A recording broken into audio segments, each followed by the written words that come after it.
Well, hello. Welcome to episode 14 of the Go Live with Confidence show. This is powered, as always, by Restream, the multi-streaming suite for entrepreneurs, which is amazing. I'm a bit more about that in a bit. But today I am joined by the fabulous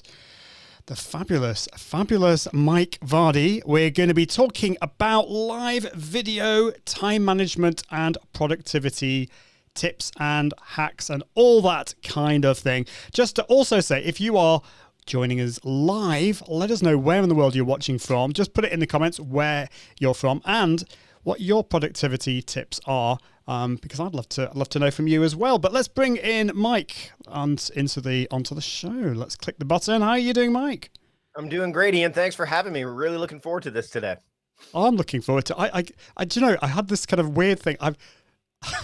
On the screen, I've got my little notes here, and for some reason I put Mark Vardy on. That's not uncommon. It's not Mark. No. I get this. I get Mark Vardy. I get Mike Barty. I get, and then try to say what my company name is and what people call me, Productivityist. I get which I totally understand. Productivitist, productive. Like I get all that stuff. So it's Mike Vardy. Productivityist. There you go. Thank you. Yeah, I knew it was Mike, but it's just like it was on the screen, and you have that kind of, when you press the go live button, sometimes your brain can do very strange things. So. I totally get it. Well, I'm glad to be here, whether I'm Mark or Mike. I'm marked for time with you today. So there you go. No, well, I've got your name right underneath on the screen. So Anyway, great to have you on. I can see we've got some live viewers. Here we've got the fabulous Melissa is here, so good afternoon to you. It's good morning for Mike, but where you are, it's good afternoon. And Melissa, this is the second time you've watched one of my live shows today. My goodness. And yeah, we've got another comment here. I've tried the Plannable Productivity app, so we can talk about apps in a bit. Let's not talk about that now because we're not on the main show, but we can maybe get a little bit geeky later. So where are you dialing in from today, Mike? I am in Victoria, British Columbia, Canada. So one of the furthest west spots in Canada you can go, on Vancouver Island, no less. So it's a beautiful day here today. It's 19 degrees. It's going to get up to about 22 in April, which is really crazy to have that kind of weather in Victoria at this time of year. Wow.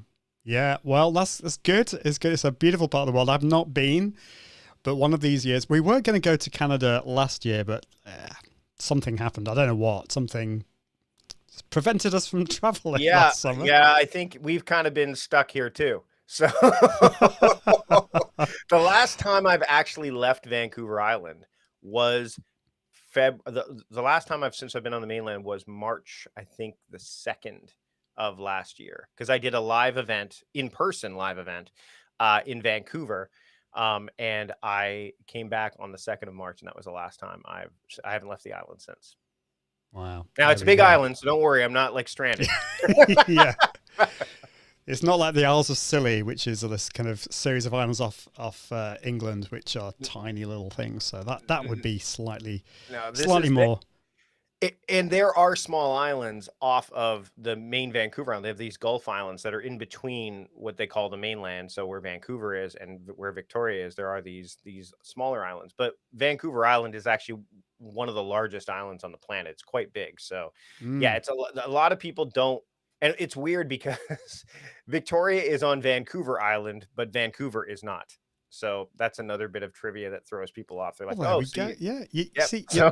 you learn all things on this show. Yeah, we're primarily about live streaming and confidence, but we also talk about geography and I learned loads about coffee earlier as well from you. But anyway, I think it's time to get on with the main show. So I'm gonna put you back in the green room, and we're gonna get on with the main show. So thanks, Mike. See you. Oh dear. Anyway.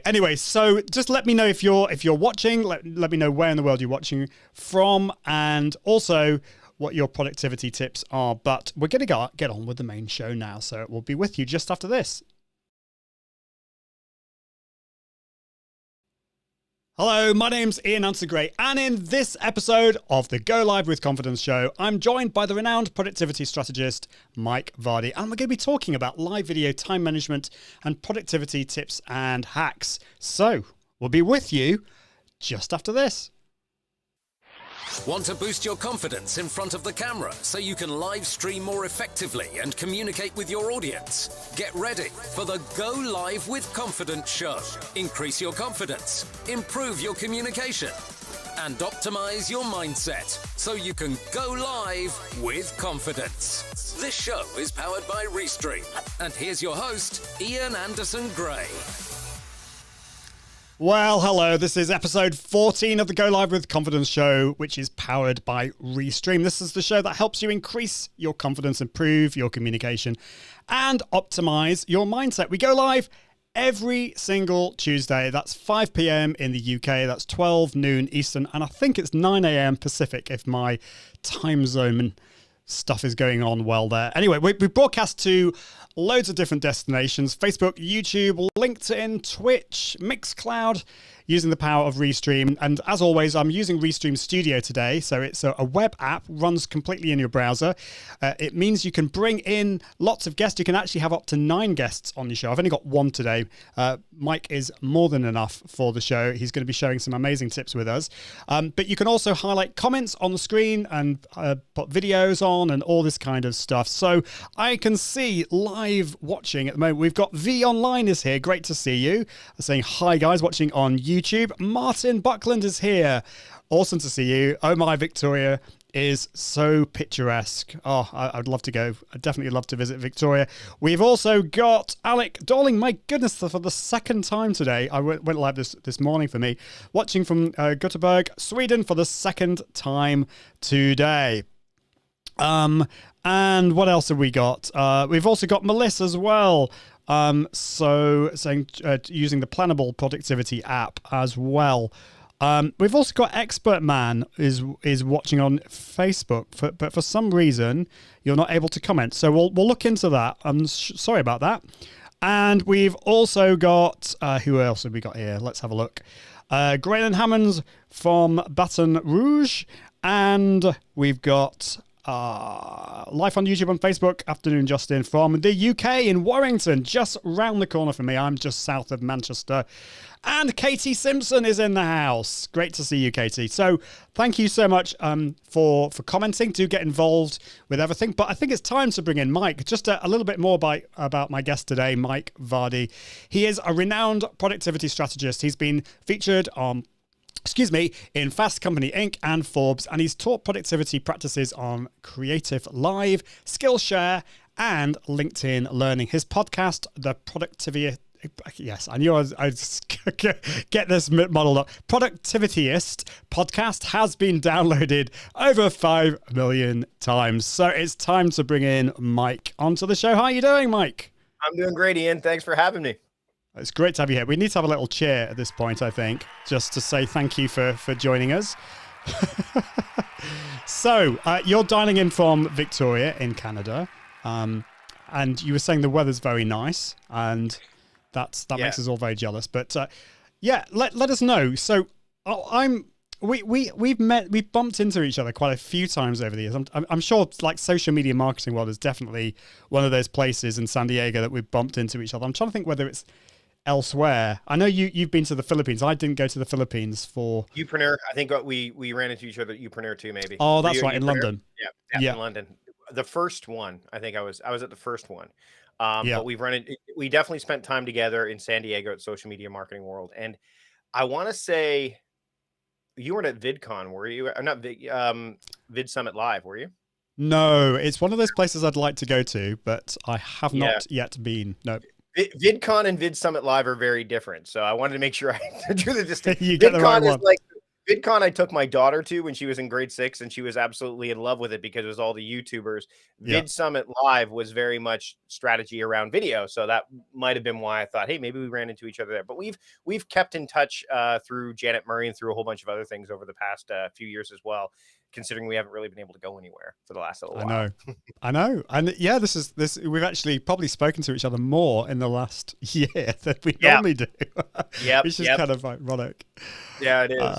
Dear me. Yeah. Well, I'm really excited because I mean it's been great. We've hung out quite a few times, but we've never actually properly talked about what you kind of do, you know, the productivity. You know, we've talked about it by the by, and in fact we were on a live show just recently on Steve Dotto's show. We were talking about apps and things, and but we haven't really talked about productivity. So I mean, this is something I always ask people. I'm sure you get asked a lot. You know, how did you get into being a productivity strategist? Because, you know, was it, you know, when you were 5 years old, is this what you wanted to be? You looked up at your mom and said, I want to be a productivity strategist. That's not quite how it worked. If anything, I looked up at my mom and said, I want to be an actor, which would be, I think, the opposite of being a productivity strategist to a degree. What happened is I was working for Costco in Vancouver, and I'd moved out west from the Toronto area to Vancouver. And when I got to Costco in Vancouver, I was offered a promotion to come here to Victoria, and they gave me a job that was running two different departments. And if you've ever been to a Costco before, the two different departments, one was the food court where you get the hot dog and soda, and one was the rotisserie chicken area, the service deli. Two opposite ends of the building. Not only that, but two opposite ways of operating. One was more impulse, reactive buys. The other one was more proactive. You know, you had to plan things out. And so I had to really start to manage my time better. And that's when I started studying some of the time management methods that were out there, the Franklin Covey method, Eisenhower matrix, all the tried and true, that, you know, the timeless ones. But then I started getting back into the performance bug when I was out here, because there was an improv troupe. My roommate at the time said, you'd be good at this, you should join. And the bug was back. Like, I did that all through high school and all through grade school. I was right into drama. I had done college radio back when I was living near Toronto. And I really needed to layer on more productivity tactics along the way. And what happened was, instead of productivity becoming you know, kind of a tool that I would use, it became a whole other project. I got obsessive about it. And that's kind of what led me down the path. Ultimately, what happened was I left Costco. So after a couple of years of running those areas, I worked my way down the ladder. So I mitigated my way out of Costco by not necessarily, I wasn't a manager by the time I left. I was one of the people at the front door that was welcoming people, one of the greeters. And slowly but surely started writing online about productivity for sites like David Allen's company, the Getting Things Done blog. I wrote for that. I wrote for Work Awesome. I wrote for The Next Web. I wrote for Cult of Mac. And I just decided to start doing it on my own. I started to do some consulting. I started to write some books, and it just kind of happened. And what's interesting is, I mentioned off the top that I wanted to be an actor and a performer. Well, I get to do things like this. I get to come on live shows like this. I get to do film. I've got some film stuff around here. I get to do my podcast, which, as you mentioned, has been downloaded over 5 million times in its history. And this is just the latest podcast. I had a bunch of them before this. And I also get to perform and do public speaking. So I kind of get to do that, but instead of doing it for touring all over the country and doing either stand-up or sketch or improv or being an extra in films, I get to do it and get paid a little bit more money and help a whole lot more people in the process. So that's kind of what happened. Yeah, I'm laughing because, like, we've kind of got a similar kind of background in, you know, creative spaces. You know, I trained as a singer, and it's the money thing. I had the opportunity to go to two places, and so I was off. Initially, I was going to go to the University of Windsor, which is just outside of Toronto, for musical theater, and then I didn't do that because again, that I didn't know how well that would pay off. Musical theater in Canada was kind of, you know, I mean, I would have to go to New York, and I didn't know how well I'd be able to perform there. But I was really into Second City and improv. And so I actually had the opportunity to try out for Second City and go through their program. And that's when I decided that I needed to get out of Ontario. There was an opportunity to be promoted through Costco, get to Vancouver, which also had a great comedy scene and had a great, it was just, I always wanted to go out west. And that's what led me down that path. Now, I can tell you that I did do stand up and sketch here. We performed for, you know, nachos and beer every once in a while. We also did, I went to San Francisco Sketch Fest. We performed there. We performed in DC at DC Comedy Fest, Seattle Sketch Fest.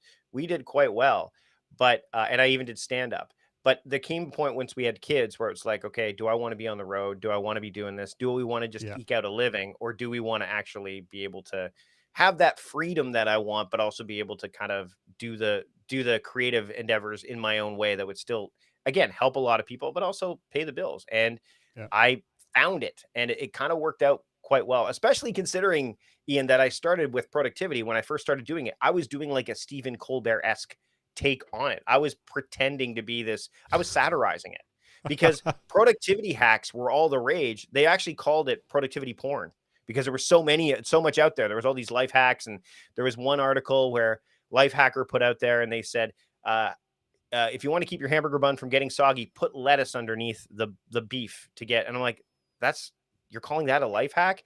And so I started to do productivity parody, and that's what got David Allen to notice me. I mean, I ended up doing a podcast with David Allen, with Seth Godin, who was, I mean, I remember talking to Seth. I just had him on my show not too long ago again, about earlier this year. And when Seth was on the show, I had to play this like buffoonish kind of Stephen Colbert Report type character, and he played along beautifully. And we actually, I said to him when I interviewed him this year, I'm like, it's been 10 years. I go, this is going to be a very different interview this time because I've become the very thing I was parodying. But I mean, it wasn't exactly the plan, but it's worked out okay. Isn't that funny? Do you think so? There's some great comments, and I will get back to those comments in a little bit. But it kind of struck me with what you were saying there. You know, all this background, you know, in creative stuff and comedy, and you kind of partly answered it. Do you think that background has helped you in what you're doing today? Because some people could argue that was maybe a bit of a waste of, you know, if you'd got into this earlier into productivity, you'd have had, you know, much more time, you know, and I speak to other people who have been in a similar position myself. I mean, I trained as a professional singer. I spent so much time. I went to music college, and you could argue looking back, oh, well, what was the point of all of that? You know, and I'm sure you've got a different take on it than that. What's your view on that? So I think that when it comes to not just the creative stuff, the acting, the comedy, but also Costco, a lot of what I talk about, I learned through lessons in those industries. You know, so I learned, for example, when I give talks, whether it's workshops or keynotes, I mean, I've done a couple of workshops, and when I'm teaching people time management and personal productivity as a productivity strategist, my goal is to help people, you know, kind of break through some of the biases that they have. You know, they don't have enough time. There's no way they can do this. My schedule is too static. And I've had instances where I've done speaking engagements, and there's been one person in the crowd that's kind of like, yeah, whatever. I've dealt with hecklers, so I know how to do that. So that skill was helpful, right? The Costco stuff, my methodology that I teach, the framework, the approach called time crafting, it has the principles of simplicity, flexibility, and durability, and sustainability. Well, Costco has all those things. If you've ever walked into a Costco, it's very simply laid out. You know, the structure of the business model is durable, and there's some flexibility because they can move things all over the store. They can add things, they can take things away, and it doesn't really affect the construct of the environment. Plus, I mean, their business model is sustainable. So it's interesting. I think I draw this comparison to there's this movie called Comedian from like the 90s with Jerry Seinfeld. And it was a comparison of Jerry Seinfeld's comedic kind of habits and routines compared to this other comedian, Orny Adams. And Seinfeld would say that, you know, there's this joke he tells where he walks into the restroom of a plane and he sees a razor disposal unit. And instead of thinking, oh, well, this is here just in case someone forgot to change the blade to their razor and they could put a new one on, they've got a place to put it. His brain goes, who's shaving so much that they're going through razor blades on a plane? And he turned it into a Wolfman bit. I tend to look at like time management and productivity through that same lens, which is, I think, a blessing and a curse for a creative, Ian. I think that when you have that creative mind and you're like, oh, how do I attach, you know, I see something and I'm like, there's some relationship to time here. I mean, I've been looking at, like, I'm a fan of professional wrestling. Actually, I'm a member of a Facebook group with a bunch of Brits that are like, you know, into it as well. And I remember writing a piece about this thing called Titan Time. And there's this event in wrestling called the Royal Rumble, and entrants enter every 2 minutes. But it's not really 2 minutes. I mean, if you timed it, you'd be like, wait, that was 1 minute, that was 3 minutes. The framing of the time is just there to help give, you know, an anchor. But the entrants come in based on the story that they're trying to tell, and they call it Titan Time. Well, I wrote a whole blog post about, you know, like, tighten time and how we have this misconception of how long time is and how short time is depending on what we're doing. And someone tweeted, Mike Vardy, the only person that can successfully cross the nexus between professional wrestling and productivity. So it's hard to turn that switch off. I used to fight it too. I used to be like, no, I have to be more, but I'm leaning into it now more and more over the years. I've gotten wise about it. So I think that if I started earlier, I wouldn't have that life experience and that, that I wouldn't be able to imbue that into my work nearly as much. And because I am, it makes me, I think it's a differentiator for me. So I'm actually quite happy that it worked out the way it did. Plus, someone keeps asking me, like a lot of friends, because I still have a lot of friends in the theater community here. They're like, when are you going to go back on stage? When are you going to do? I'm like, you know what? When the kids are gone, maybe I'll go do another theater performance. Like, because I was in a bunch of plays here and I would do sketch and improv. I'm like, but right now, again, a lesson I've learned from my time management productivity, I need to have clarity and focus. Yeah. I want to pair my intention and my attention. If I start trying to rehearse for a play, I'm going to be taking something away from the work I'm trying to do right now. So that can wait, right? So that's the way I look at it. So yeah, I think it's been a blessing in terms of all that experience has led me to where I'm at now. I think everything is kind of leads you to where you wind up. I love that. Yeah, it's the different seasons in our lives, and this is the season where you focus on this, and that's the way to be. And I also think there's a kind of a parallel with live video here, which is a lot of people get in front of the camera and they try and be this kind of corporate, version of themselves, and they're not leaning into what makes them unique and different. And I used to do this too, and now I just like embrace who I am. And people either love that or they won't like it. And there's plenty of other stuff they can look at and follow. So I think that's it takes a while. It helps as you get older. But anyway, let's look at the. Let me show, real quick is I did that. I actually went from Vardy.me to Productivityist. And when I was Productivityist for a while, it was very personal, right? It was very me, like it wasn't corporate. And then I said, I want to take things to the next level. I want to make it a bit more corporate. And you know what happened? People balked at it. They're like, what happened to the old mic? What happened to the mic I came for? What happened? And so I've leaned back in the other direction and it's worked out. So yeah, I mean, and I think the other thing too, Ian, is because I have that improv background and because I have theater background, it makes it a lot easier for me to hop on a camera and do live and be okay with like kind of going with the flow to a degree. That said, it can also be a bit of a crutch. And I've done this before in public speaking where I'm like, oh, I don't have to rehearse as much because I'm a skilled improviser, but that's not how that works either. So you have to understand where that kind of line is. The line between rehearsing not enough and rehearsing too much. Right. And that's a challenge that I think we all face. Oh yeah. Yeah. I'm glad you said that, because I think there is this sweet spot. I think, I don't know, for me, and I think for you, there's definitely rehearsing too much and it becomes staid and not, but yeah. I just want to bring in some comments. So people have been waiting patiently here. So Katie is very impressed with your 5 million. Is that how many zeros is that? That is 5 million there. Downloads. That is definitely impressive. And Katie's also saying a shout out to our good friend Janet Murray, who has been not on this show, but on the previous show I did for Restream. She's been on the Go Live with Restream show that we did last year. Alec I think you've kind of answered this really, but maybe if you want to go into more detail, Mike, about what is a productivity strategist in layman's terms? What would you say there? How would you describe it? I would say that a productivity strategist, I'll tell you the way it's evolved for me. Initially, I was an enthusiast when I first started getting into it. So I was very enthusiastic about the idea of productivity. And so I was exploring all these things. Then I became a specialist, which means I learned about all these different tools, the Covey matrix, all of the different tried, tested, and true and timeless productivity tactics and time management tactics. But then eventually, when you've spent enough time in that area, you become a productivity strategist. That's what I am. So I help people develop strategies for their own personal productivity, right? So for example, business may not always be personal, but productivity always is. So I will go in and help individuals and organizations kind of figure out what how to best operate both subjectively. So like how each person, you can play off their strengths within an organization, but also objectively by using things like a team task management charter so that everyone kind of understands the boundaries that they work within and stuff like that. So I'd say a strategist is somebody who helps like kind of you find your way with your time management and your productivity so that you can, pair your, and I believe productivity is the union of intention and attention. What do you intend to do? Okay, how are you going to pay attention to it? Those two things put together, that's productivity. Efficiency, effectiveness, efficacy, all those things come after that, because if you're not paying attention to your intentions, then you're aimless, right? You're going to be aimless.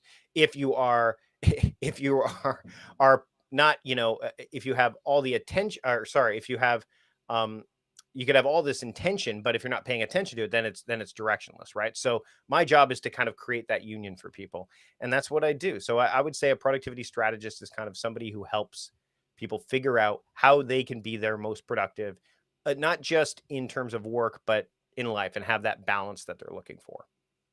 That makes total sense. Well, I hope that helps, Alec. Yeah, that it's and I think that's really interesting that it's focusing on everything, not just business. It's the personal and the business. It's the whole area of your life, and I think that is really important. Katie is saying sounds like a fascinating career, and I love this. Katie is also following on from that. She's saying this episode should be called "Lessons from Costco." So interesting. And we've got Matt here from King of Video, who is the King of Video. Good evening, gents, or good morning, good afternoon, wherever. I always get very confused with all the time zones. So I do want to talk about like live video and how we can be more productive, because that's what we talk about on the show. We talk about confidence and mindset, and that's one of the reasons why I wanted to get you on. One thing that I love about live video, I'm going to be totally honest here. I'm going to put my hand up and say I'm a recovering perfectionist. I struggle with procrastination and all this kind of stuff, like so many creatives do. I mean, I know I'm not the only one here. And one thing that I love about live video is that yes, it takes a lot of effort to produce. You've got a plan and all this kind of stuff. But once you've created it, you can then create all this amazing content from it. You can repurpose it and all that kind of stuff. And one thing that I've found is that if you put that work in at the beginning, if you do all the planning, then it just makes everything else so much easier. So I've become more productive over the years that I've done it. But I'm just kind of interested from your point of view, when it comes to producing any kind of content, but I suppose specifically live video, have you got any tips on how we can be productive? Do we need to do all that planning? Is there a structure to our lives? And the other thing I just want to bung in there is that I think we're all different. So I was speaking with somebody earlier, and we're talking about introvert, extrovert, and I'm more of an introvert. So I actually find at the end of a live show, I love doing it and I have loads of energy, but it's kind of like doing a performance on stage. I have that high and then I have a dip, and I feel pretty exhausted at the end of it. So we're probably all different, and we probably need to think about how we individually, how we can set up our week so that it works for us. So lots of things there I've just kind of flung at you, but any thoughts on that? So number one, I think whenever you're trying to adopt something new, whether it's live video, whether it's any kind of content planning, the biggest thing we hear about is consistency, right? And I think that's really important. But you also need to think about sustainability as well, because we tend to, and you mentioned the rush, right? Well, when we watch something that someone's doing like an amazing live video, or they're putting together a YouTube video, and you watch this amazing film that someone's put together, and you're like, oh, I really want to do that, and I'm inspired to do that. Or you go to an event like we would go to, and we'd see all these things, and you know how this works, Ian. We go to like a live event, and the energy from everybody around us kind of pulls us in, right? But the problem is that a lot of people, myself included, will kind of go to extremes. We're like, okay, I'm going to make a video. I'm going to do a live video twice a week. I'm going to do a YouTube video twice a week. Let's make the thumbnails. Let's do a new YouTube banner. Let's do all this stuff. The problem is that you need to think long term. So that's where I think the planning comes in. Not just about, how do I plan out a show, but how do I make sure that what I'm going to do is sustainable over the long term? And by the way, making content from multiple facets, multiple platforms is one way to be sustainable, because what you can do is you can say, okay, well, this is a live video that we're going to do live now, and then it's going to be posted to YouTube, next week. I'll keep it private for now, but then I'll publish it to YouTube or what have you. So I think it's important to keep not just consistency in mind, but sustainability. Those two things need to go hand in hand. Secondly, when it comes to timing, I'm a big believer in listening to your body clock. I think that we don't pay attention to our energy levels enough when it comes to being productive. we tend to try to shoehorn things in when we believe either, well, so and so does it at this time, and this is the best time of day to do it because this person does it at this time, or I want to model myself after this person, and this is how I'm going to do it. Or, you know what, like for me, I'm on the West Coast, right? So, I got to be up at 8 a.m., Pacific time to do this, even though I know darn well I'm a night owl and it's not going to be that great. So I think that when you are mapping out content, that you should, especially if you're going to go live, figure out, number one, when the best time is for you. And if you need to make a slight adjustment based on time zone, whatever, then make sure that you give yourself enough buffer beforehand to get into that state, right? To get into that state. So if you are going to go live, say at 10 a.m. Pacific time, which would be 1 p.m. Eastern time, don't just jump on at 10. Give yourself a good hour to 30 minutes beforehand to kind of set the table. And you might need longer or shorter, depending on how many times you've done it, what kind of thing you're going to be doing. I also think that what I teach this idea of theming your time, which is similar to time blocking. But the difference between theming your time, especially when we're talking about what I call horizontal theming, which is times of day, is if you can create this consistent and sustainable path for your brain to follow, if you can create the automation up here and say, hey, you know what? From 9 to 10, Monday through Friday, I'm going to focus on video, right? Then your brain knows automatically at 9 o'clock, hey, it's time to focus on video. And what I like about that is that video could be as big or as small as you want it to be. I call this the Goldilocks factor. If video could be live video, YouTube, webinars, writing scripts, it could be whatever it fits into that bucket. But for some people that might be too wide, right? Like video is too big. There's too many tasks that could fit into that time period. You might have to, but you also don't want to necessarily go, okay, I'm going to focus on live, because if you only do one live video a week or every 2 weeks or a webinar, all of a sudden you're going to run out of things to do. It'll be too hard, too narrow. You want to find your just right. So video might be too soft, right? It could be too big. But you might say, I'm going to focus on live video, which then is webinars and streaming. And then all of a sudden you've got enough to fill that cup, right? Or you might want to say, I'm going to focus just on YouTube, which again, doesn't just encompass shooting. It encompasses taking photos for thumbnails, doing keyword research. Like all this stuff is really critical. And then when you start to think about all that goes into it, you can create a sustainable template with which to work by. It doesn't have to be crazy, but it has to be something that you can sustain. And one more final tip, Ian, is when you are starting something new, you normally will write down every step of the process, right? You'll say, okay, I need to create a thumbnail. I need to do this. I need to go into Restream and set up I've run into this where I'm like, oh no, I have to go into Restream and schedule this and do all this stuff. Break down your project into the smallest possible particles you can. So in other words, there's this book called the Checklist Manifesto by Atul Gawande. And, airline pilots, surgeons, they have a checklist and they make sure they check off every box, right? Because you don't want them to miss a checkbox if they're flying a plane that you're on or they're operating on you, right? Think of it in the same way. Think of it like, okay, these are all the steps. Eventually, you may not need to have every step laid out as the better you get it. Think about when you first learn to drive a car. We're teaching our daughter how to drive right now. She's 16. She has to check the mirrors, check the, seatbelt, do all this stuff. I've been driving for 30 years now. I get in the car and go, right? Like all that stuff kind of happens automatically. But there's other lessons too, like doing laundry, right? Like laundry is a project. It's not I'm going to do laundry for now. Now you may be like, oh, I know how to do laundry. But when you're teaching a child or someone who's never done laundry before, there's like multiple steps. Grocery shopping, the same thing. It's a project. When you say I'm going to go grocery shopping, like that's a great project for you to tackle. Like, oh, it's not a project, it's a task. I'm like, okay. So take a kid along with you and and see if, believe it or not, when you break your tasks down or your projects down to smallest particles, you're making your to-do list more visible, which means you can do things like, I'm kind of tired. What are all the steps for this live video that I'm going to produce? Oh, I'm going to do these 4 because I can see these. They're more visible. I'm going to do these 4 low energy tasks because it's early in the morning and I can do them now.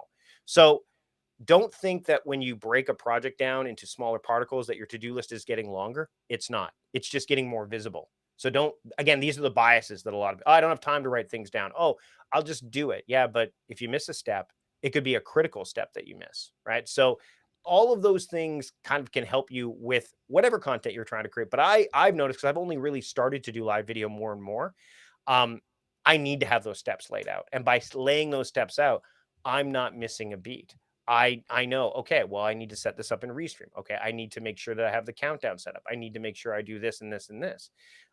If I just said go live, that's not going to be super helpful. And the outcome, there's this saying: good process, bad outcome is just bad luck. Bad process, good outcome is just good luck. But but if you have a good process and a good outcome, that's the result of planning. So that's what I would suggest. Really, really helpful stuff. And I absolutely agree. You know, having a good checklist, you know, having a tech checklist for live video is so important. You know, sometimes I can get a little bit, what's the word? I don't know, lazy, and I don't follow my checklist. And it's always those times when something will go wrong. You know, I've been live streaming for years and years, but I still follow a checklist. And if I don't, it's so easy to make those mistakes. And yeah, you know, tools like Restream make it so easy. But if you want to make your live streams better, if you want to make the experience better for your audience, for your guest, less stressful for you, just having a checklist is going to make things a lot easier, and having that plan right from the start.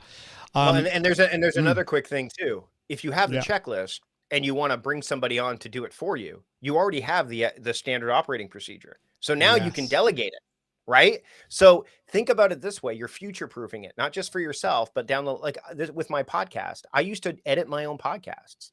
I have all the steps laid out. Now I have a podcast producer, and all those steps, all I had to do in the software that I use is just change the assignee from me to her. And that was it. Like, it was done. I didn't have to think about any more steps. I didn't have to do anything else. And what's great is when you see this checklist in front of you, Ian, and I'm sure you'll agree, is if there's something that needs to be tweaked, you can see it a lot clearer. You're like, you know what? I need to do, this was missing, or I want to slightly adjust this. You can see it. Like, I want to change my thumbnail artwork. Okay, great. You could see that. But if it's not laid out in front of you, it's harder to see. And therefore, you may not be able to do the things you ultimately need and want to do. Really, really good, really smart. Yeah, absolutely.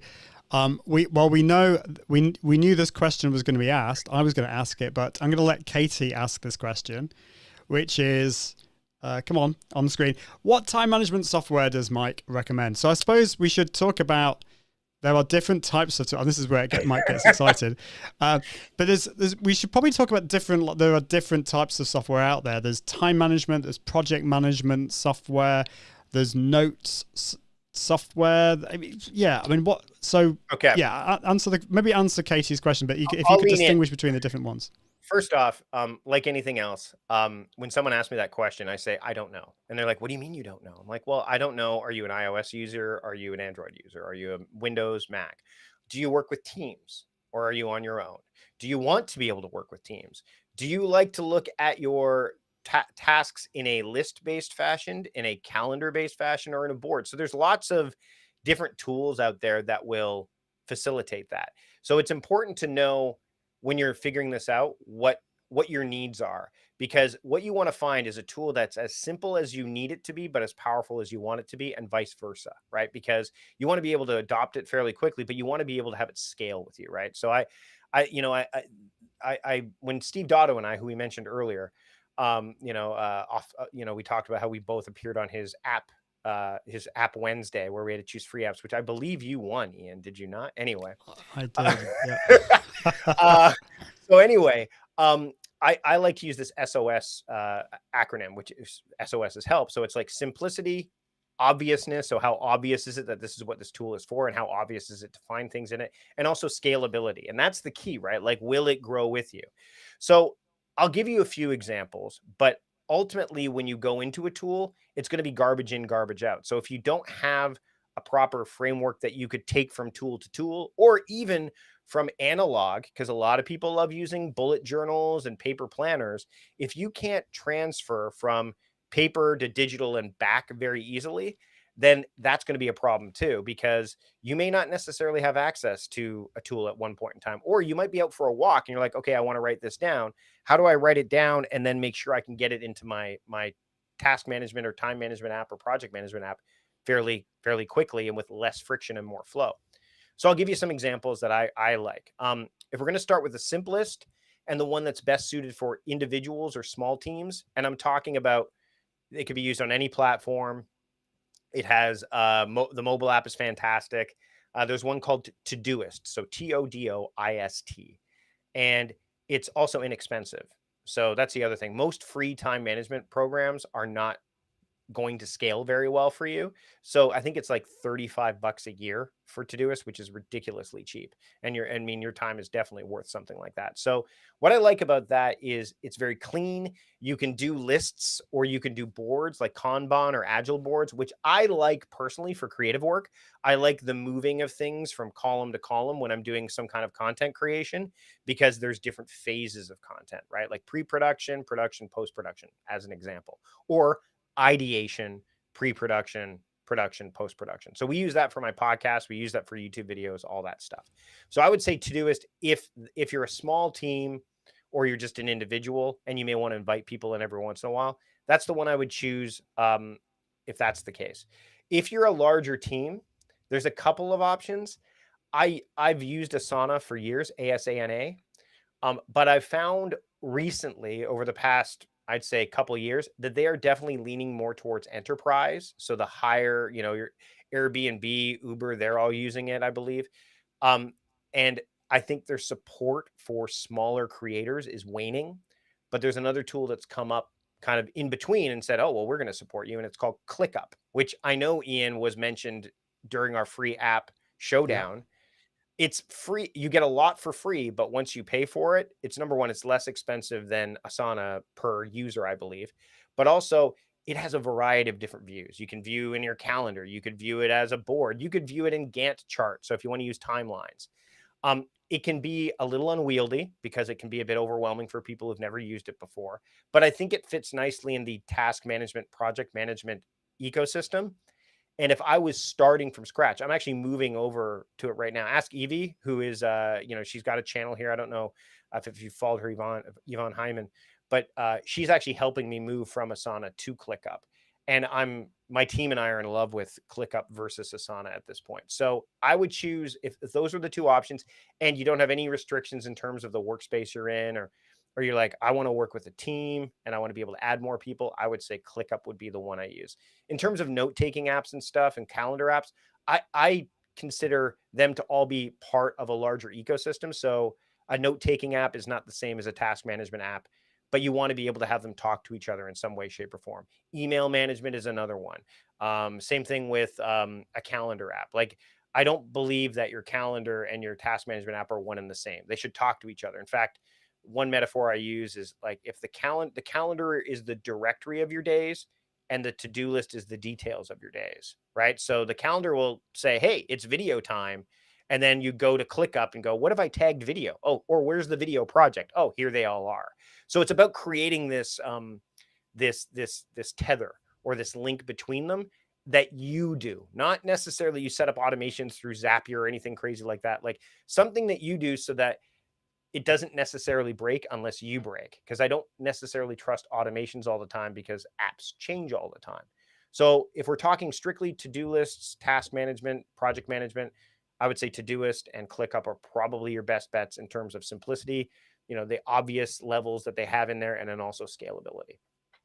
That's really helpful. Yeah, you're another person that is mentioning ClickUp. It seems to be the one at the moment. And I'm kind of slightly sad because I'm deeply entrenched in Asana, and the idea of moving over makes me so if you're going to move, if you are already in one, Ian, so I'll use you as an example. Yeah. Move one project. Just move one.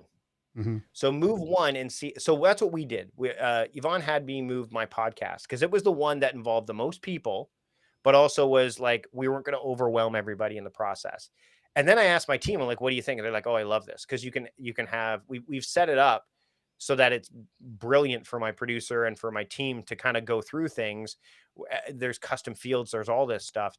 And because we made that move with the one project and saw how much of a win it was, we're going to move more things. We're not moving everything all at once. That's another thing too. If you're already in one app, do not, again, sustainable. You want to make it so that you're not going to be overwhelmed or overloaded. So what you want to do is say, okay, I'm going to move this over, and then I'm going to move this over. And then depending, I mean, I'm probably an edge case where I have a lot of things in Asana, because I've been using it for years and years and years. We've slowly moved things over and migrated them and then fine-tuned them before we move the next thing over. So like adopting a habit, don't try to do it all at once because the whole house of cards has a likelihood of falling apart. Just do it bit by bit. So Ian, if you were going to move to ClickUp, I would say move one thing initially. And then if you like it, great. If you don't, you've still got it in Asana. So you're like, okay, you know what? This isn't going to work for me. You will have some redundancy initially, but there's nothing better than when you move it and then it works. And you're like, okay, I can delete it from this other tool. And it's kind of, it gets the flywheel spinning.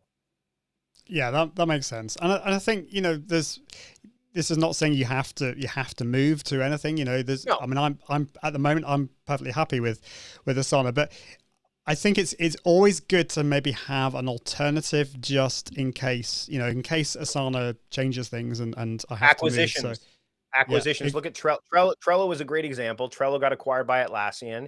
Who knows what's going to happen? Wunderlist was a great app that people loved. Microsoft bought it and they've rolled it into Microsoft To Do. And a lot of the functionality that was in Wunderlist is gone. I've seen many, many apps come and go over the years. And that's why I'm always hesitant to kind of recommend ones unless I know the ins and outs of them a bit and see, where they're at. Yeah. So, yeah, I mean, and I'm seeing in some of the comments, the idea is like, some of them are very hard to learn, hard to understand. Again, don't try to, I mean, there's this old adage, how do you eat an elephant? One bite at a time. So just bring things over and then, it's a journey, right? It's a process, right?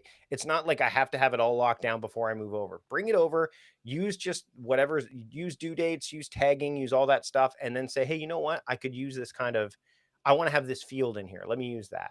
So again, it's kind of like when you use a tool for, let's say you're a golfer and you buy a new set of golf clubs.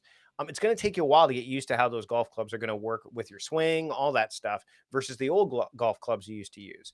And then you maybe only have like 4 or 5 clubs. You're like, you know what? I could use another club that fits in between these two. I'm going to add it to the mix. And then you have to learn how to use that one to make sure you get the distance and the swing that you want out of it. Tools work the same way, right? So I would say that as you're adopting it, don't look at this as like, I have to get through this as quickly as possible. Look at this as, this is like me trying to adopt a healthier lifestyle. I'm going to try to eat better. I know that I'm doing this right now. I'm trying to lose weight. I'm not trying to lose 20 pounds in 2 months. That's not healthy, right? At least not the way that I want to do it. I want to do it sustainably. And so that's what I would say is if you're trying to adopt something like that, you're trying to migrate or move or just take on something new, do it bit by bit. Yeah, really good advice. And I would definitely recommend a great place to start if you're new to productivity or, project tools like Asana or ClickUp or whatever it is that you're using. Just start to put in there your live video project. Put all the things, for example, all the things you need to remember, like pressing the start button, checking your microphone is on, checking your webcam, check your background, make sure that the kids are not watching Netflix downstairs. All of those things are in my list, and I go through those and just make sure that they've all gone, they're all there, and I check them off. And they're there primarily because they're things that I've learnt over time. So there have been times when the kids have been watching Netflix and the internet speed is no good. And I put it in there, and you can develop it over time. So you're not necessarily going to have everything in there right at the start. This is going to grow over time. And I'm sure, Mike, you would agree with that. We've got One Frog 9 is in the house. Great to see you, saying good morning. And is also asking, is ClickUp a paid tool? And I think you said it's free, but there's a paid part of it. It's freemium, right? So there's the free version, but there's also paid options. And with any tool, ClickUp, Todoist just actually altered their free plan versus their premium plan, which is another tool I mentioned, of course. And their free plan is actually quite robust now. But what these apps are doing, and they're third-party developers, and I don't begrudge them for this at all, is like the real joy or the real productivity benefits are often found in the paid plans. So ClickUp is free, but there are some elements that I think are really beneficial, custom fields, things like that. Having a certain amount of, I think there's some add-ons that you can have with ClickUp when you pay for it.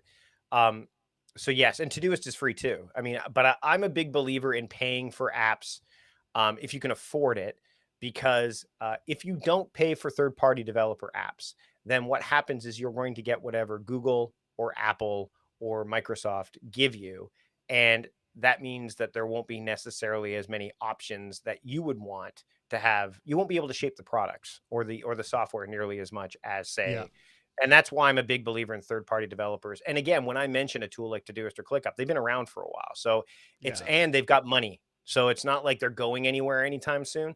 So I would say, yes, ClickUp is paid, but take a look at the free.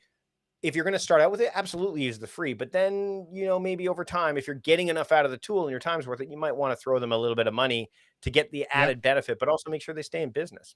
Absolutely. You want to invest in, and we're all going to be in different situations. If you're just starting out, you may not have the funds. So absolutely go for the free.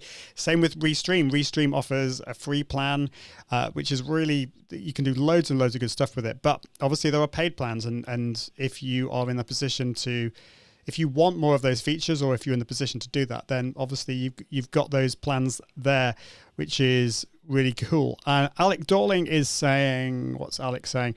To be more productive in video production, can Mike say what he thinks about working agile? For example, a 12-week cadence with 4-week sprints. Set short-term goals, fail fast, learn and move forward quickly. So you might want to just maybe explain what working agile means, because not necessarily everyone's going to know. And maybe if you could help answer Alex's question there. So the Agile method is basically, and I'm going to butcher this because it's been a while since I've actually looked at it. I think it was JD Meyer that came up with the term Agile, I believe. I know Eric Ries talked about it when it comes to the lean startup. But the idea is that with Agile, and again, it varies. There's been variations of it, but and it comes from the idea of Kanban, which are the Japanese boards, which are like, as I mentioned, with video, it could be like one board is for ideation, one column is for production, one column is for pre-production. That could be one way. Or you could have it where, like, okay, week 1 we want this done, week 2, week 3, you can organize them the way that you want. But I think Agile is a great way to deal with creative work, because often they're working in teams. You're working with other individuals in teams. Plus, you can assign obviously a column to a person if you want to. So what this person's in charge of the production, so they work off of that column, whereas I might work off of the other column, which is the ideation column. The 12-week sprints, there's a book called The 12-Week Year by Brian Moran, I think is the name of the author. Again, I might be messing that up.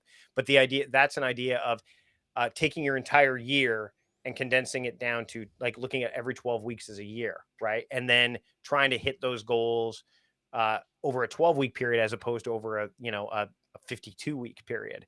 I am more of the belief of, when I teach time crafting, I'm a big believer in this idea of theming your time, but I have what are called monthly themes. So what I use monthly themes for are, so for example, if I was going to focus on, let's say, live video, let's say I'm going to make that a focus, I would probably say, okay, well, this month, let's say June is going to be my live video month. So I'm going to give that my overarching focus for the month. That means when all else, that's the thing, that's the project, that's the initiative, that's the goal I'm working towards, is to get better at that, whether it's learning, whether it's creating, whether it's setting the table, what have you. It could be all those things. And so that way, when I wake up on a day like today, which is a Tuesday, I can say, okay, well, what's today? Today's Tuesday. Today is my listening day, because I theme my days as well. Okay, what listening tasks can I do? And I start working through those.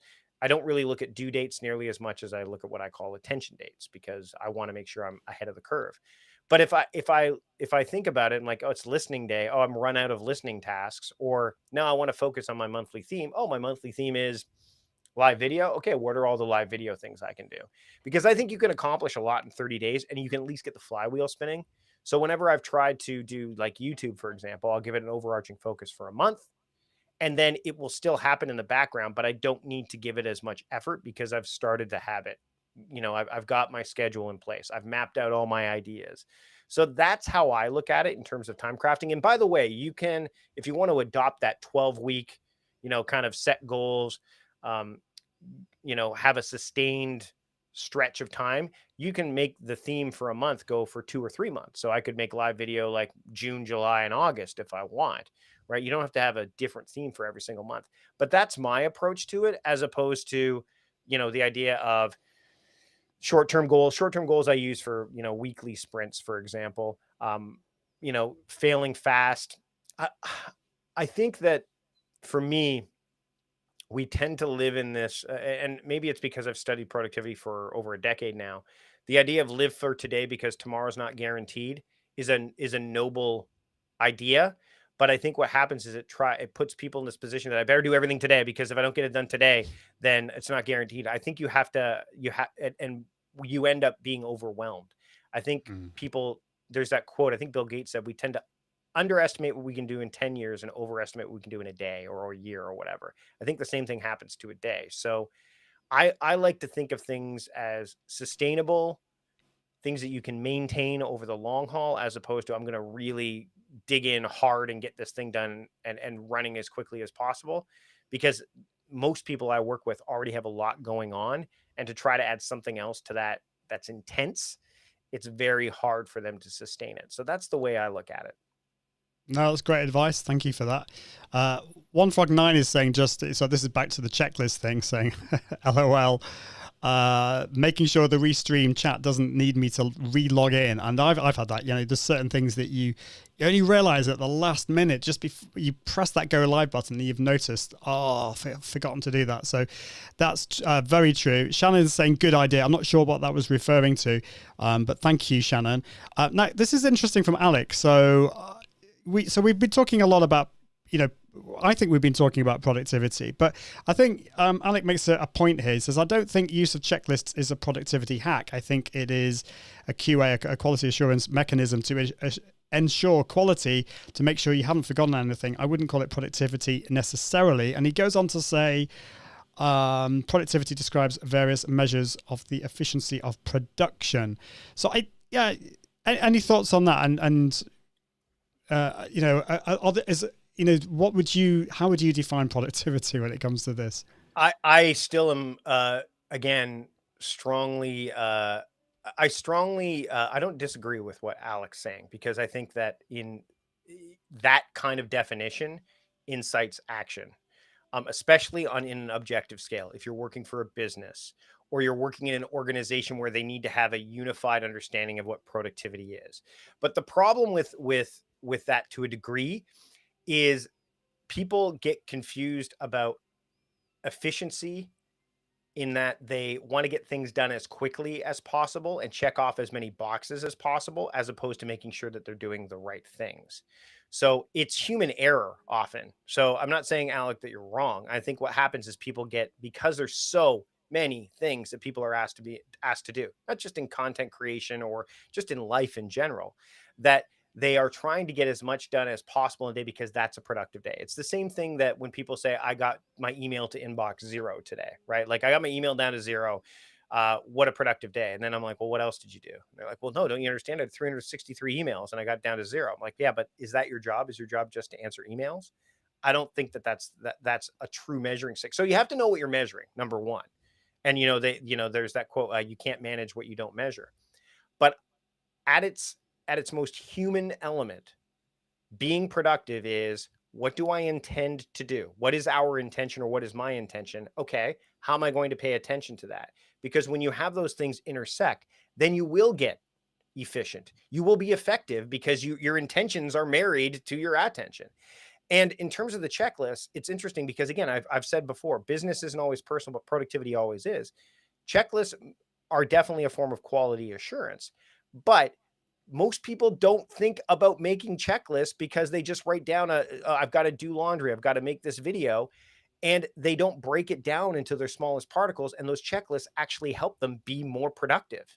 So I think we're probably discussing some semantics here, but I believe that for some people, checklists are necessary because they help them they help them marry their intention with their attention, as opposed to just doing them because they're told to do them, or not doing them at all because, oh, I've done this so many times before, it's not a big deal, right? Because again, for some people, productivity is about getting as much done as possible. And it's the same reason when, when people say, it's interesting, Ian. I have people one of the biggest things that I tell people is when they're writing down their to-do list, make sure you put verbs in front of every task on their to-do list. And you would Mm. not believe how many people said, oh, that's a game changer. To me, that's common sense. To me, it's like, well, now you're giving your brain a break and telling your brain, hey, you need to not, if you write down like bill, what do you have to do? Phone bill, pay the bill? Like, what is it, right? Yeah. But what people will say all the time is, I don't have time. Oh, it takes too much time. Why would I bother doing that? It'll take too long. It'll take too long. But if you start doing these things, then it doesn't take as long because you're doing them consistently. So to me, like I said, I think that those checklists can be very beneficial. Some people look at them in it from a completely different vantage point, but I can tell you from experience, a lot of people need to break those projects down to smaller particles so they don't have any issues. Great point. Great point. Well, we're at just a little bit over. I just had one more question to ask you. Are you okay, Mike, for time? Yeah. So yeah, Shannon's so she was referring to the 12-week method, and saying I have a concept of quarters. That's awesome. So and Alec is also following on, just asking. I think for someone starting out in live video, and I totally agree with this, Alec. I want to make incremental goals. So in first cycle, I would start small, learn, then improve, rather than tackling all at once on a long-term strategy.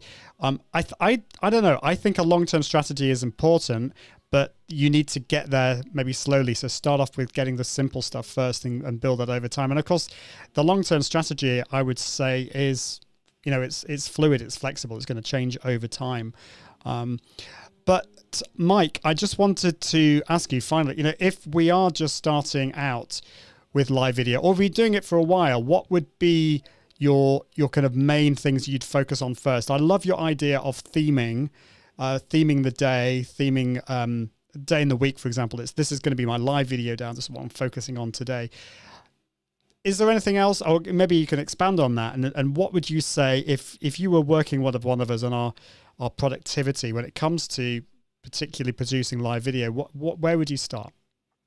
Well, I would start with, again, and I do agree, small, what Alex saying is like incremental goals in the first cycle. So what are the goals? Like, what's the intent? Why do you want to make video? Are you trying to help people? Are you trying to, like, what are your goals in the short term? Because ultimately you want to get people making the stuff, right? Like, you want that to start happening, because once you start taking action, then you are going to become more, you're more efficient, because you're going to have those steps that you would normally take to go live. You're going to get better at them, but you're also going to be more effective, because as you do this over time, you're going to get better at it. Right. So I think if I'm working with someone, I would start with, okay, are you wanting to make video consistently over the course of multiple days a week? Or are you trying to do, or do you want to batch things? If you want to batch things and say, you know what, I want to have a daily theme where I focus on video. Okay, let's work on what your week looks like. Which day is the best day of the week for you to focus on video? And then look at it, work backwards. Whenever I'm helping someone theme their days, we have to take into account, okay, do you have kids? Okay, well, weekends probably aren't the best day for you to focus on video, because you don't want to be that person telling your kids to keep it quiet in the next room. My wife works from home on Mondays and Thursdays, so I don't know that I necessarily want video happening on those days. So now all of a sudden I've eliminated 4 of the 7 days of the week. So now it's like, do I want Tuesday, Wednesday, or Friday to be that day? Well, I know YouTube, the algorithm loves Fridays more. I don't know. Let's use that as an example. Let's do that Friday, right? Boom. And then it's like, okay, so we're going to focus on video on Fridays. What are the goals? What are the things you want to do? Right. And I think that it's like with podcasting, it's the same thing that happened with podcasting with me, Ian, is like when I first did my first podcast episode, I mapped out a small plan, like a very short thing, what I wanted to say. That's why they have episode 0, right? Like episode 0 is like the beta test. And go live. Say, hey, you know what? I'm going to do this, and I'm going to introduce myself and talk about this stuff. And then that's it. And further to that, that's the other thing too, is think about how you can repurpose it too out of the gate. So because that'll remove some friction, right? Oh man, because again, those biases show up. Well, if I go live with video, then I'm going to be taking my time and attention away from something else. Well, if you do a live video and you rip out the audio, you've also got a podcast. Yeah. Right. So now you've got both, because people learn differently. Some people also absorb content differently.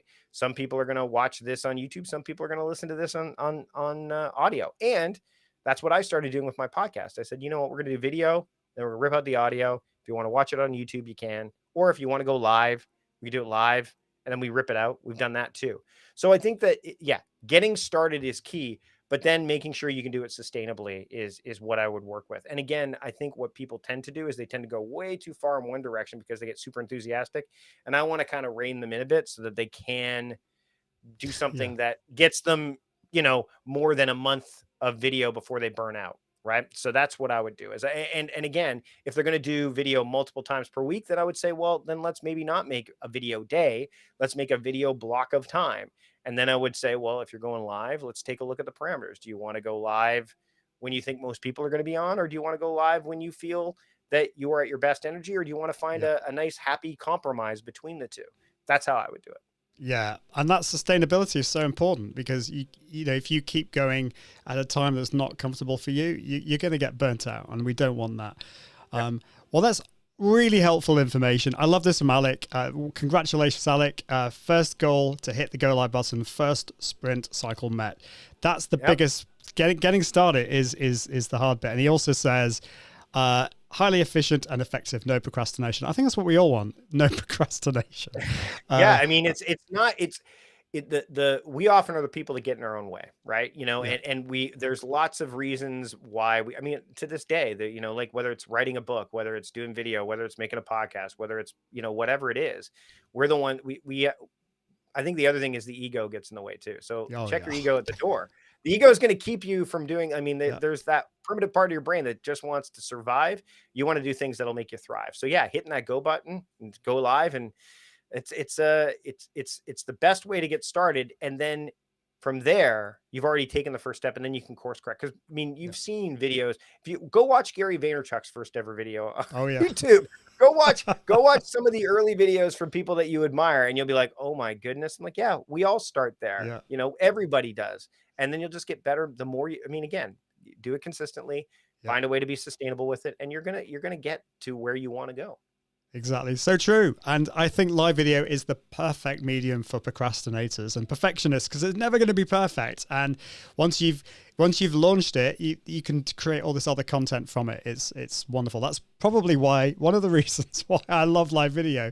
It's not easy, but once you do it, it's great from that point of view. So thank you, Alec, for that. So how can people find out a bit more about you, Mike? We've got your website is productivityist.com, I think. Is that right? Yep. And if you go there, if you go there, you can either get my my free book, The Gift of Time, which I think you can see right there. There's an audio version. Oh, there we go. We'll go this way. There's an audio version, as well as you get the free audio book there, but you can also get the digital version. And then that's the best way to keep up with me in terms of regularly hearing from me. But also, I'm on social media at Productivityist, on Instagram, on Twitter, all the places. Just if you either type in my name or you type in Productivityist, you'll find me. Awesome. Well, thanks for that, Mike. And also just a big shout out to Restream. Thank you, Restream, for making this show possible using a Restream Studio. And if you want to take Restream for a test drive, all you need to do is go to iag.me/Restream. That's iag.me/Restream. There's a free plan, but there's also some paid plans, and you can take it for a test drive. It is awesome. And also there's a really cool feature that's coming soon that will allow you to download the audio of your live stream. So not only do you get the video that you can download, which is great for repurposing, you can also just download the audio files. So it's great for your podcasting. So how about that for productivity? That's what we want, I think. Awesome. Well, that's the end of the show. Thank you, Mike. Thank you, Mike, for coming on. It's been great to see you. Great to hang out with you. But we're at the end of the show. So just to say, just to encourage you to go live with confidence, to improve your communication and optimize your mindset. I'll see you next week. Toodaloo. Bye. Thanks for watching the Go Live with Confidence show with Ian Anderson Gray. helping you get over the fear, improve your communication, and optimize your mindset so that you can go live with confidence. Check out Restream and take it for a test drive at iag.me/Restream. And until next time, toodaloo.